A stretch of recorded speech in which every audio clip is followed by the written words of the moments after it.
One of my favorite museums in Balboa Park is the Museum of Us. And if you haven't been there since 2021, it has a very cool yet very powerful exhibit called Hostile Terrain 94, giving you an intimate and at the same time wide-ranging understanding of what's been happening at this border over the last several decades.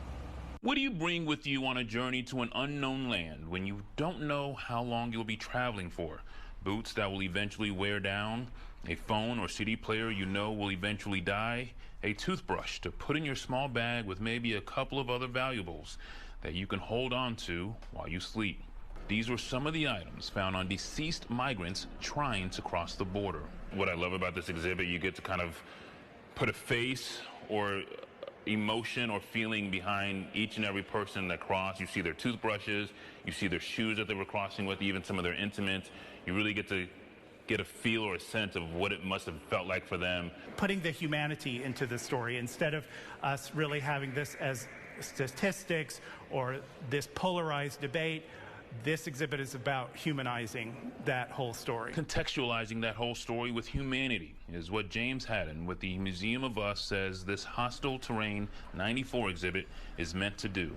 This story is completely left behind. You know, people aren't thinking about the Native Americans whose land this is, and that these borders impacted those communities as well. Maybe the saddest portion of the exhibit is this wall, where you get to see thousands and thousands of names of people who have died crossing the border. We have programming around this map too, so you'll see parts of the map that just have black dots on it, for example, and those there will be tags there as well once they're filled in and put on the map. And so that act of actually filling out a tag and reading the name of someone who died crossing the border is really emotional. There's no name for the person. We just know it was an unknown male.